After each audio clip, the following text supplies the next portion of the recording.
Mesdames, Messieurs, soyez les bienvenus dans votre Kesako qui s'apprête à aborder un mot qu'on utilise souvent complètement à contresens, c'est chasteté. Alors on pense souvent directement bien sûr à la ceinture de chasteté, donc à une vieille et désuète interdiction d'avoir des relations sexuelles. Mais vous allez voir que c'est tout autre chose et comme chaque semaine, le Père Clasen est avec nous pour nous en parler. Bonjour. Bonjour. Mais juste avant, notre micro-trottoir, bien sûr, c'est parti. Pour moi, chasteté, ça veut dire avoir la conviction de ne pas vouloir se donner à n'importe qui, n'importe quand et n'importe comment. Ça évoque au moins en partie le domaine de la sexualité et des rapports sexuels, donc le fait de ne pas faire, de ne pas avoir de rapports sexuels, de se retenir d'avoir des rapports sexuels. Pour moi, chasteté s'apparente plus à un terme religieux, car eux seuls arrivent à garder cette discipline du corps, d'être chaste, alors que personne lambda, ça va être plus compliqué, à moins vraiment d'être dans la religion. Peut-être la volonté que nous pouvons avoir de ne pas céder à certaines tentations. Je pense que c'est vraiment une relation entre l'esprit, l'idée qu'on se fait de soi et notre corps. Voilà pour les réponses de nos sondés auxquelles vous vous attendiez peut-être d'ailleurs ou pas. Alors il est temps d'écouter religieusement le Père Clasen avec la définition, je dirais peut-être magistérielle de la chasteté. La chasteté, c'est une vie harmonieuse au service d'autrui où les relations sexuelles sont tempérées.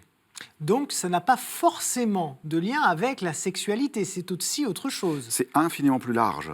Par exemple, une relation possessive à l'encontre de ses enfants relève du manque de chasteté. Ouais. Voilà, relation possessive où on voudrait être dans une toute puissance ou toute transparence. Ouais. Ça, c'est des manques de chasteté, étrangement. Parce qu'en effet, comme vous dites, les gens pensent que la chasteté touche uniquement au rapport sexuel. Alors la tempérance peut être quelque chose qui nous oriente vers une bonne compréhension de la chasteté. C'est-à-dire il faut tout faire avec tempérance, y compris tout ce qui relève de la sensualité. Il ne faut pas le nier, il ne faut pas s'en priver, mais il faut le faire avec tempérance. Donc on l'a bien compris, la chasteté, elle concerne autant les religieux que tout un chacun, les laïcs. Donc on va essayer de voir ce que ça veut dire pour chacun. Si, par exemple, un moine ou une moniale fait vœu de chasteté, qu'est-ce que ça signifie pour eux ? Alors, pour un moine, un religieux ou un prêtre, qui dit chasteté, dit aussi continence. C'est-à-dire, en gros, ils sont priés, enfin, ils en font le vœu, de ne pas avoir de plaisir sexuel provoqué.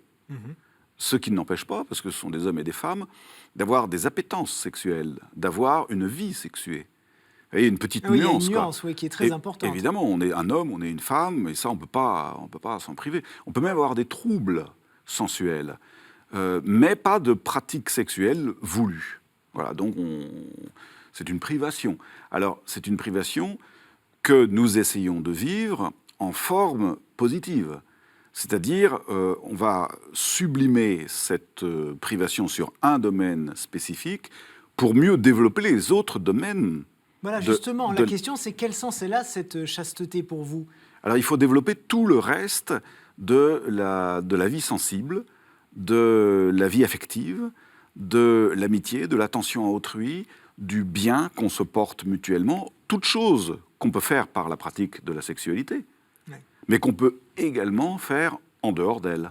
Et alors, quand un couple, par exemple, se comporte de façon chaste, ça veut dire quoi ? Un couple de laïcs, évidemment. Alors, un peu la même chose, sauf qu'eux ne se privent pas de ce qui est, dans un couple, quand même le sommet de l'appétence sensuelle, qu'est le rapport sexuel.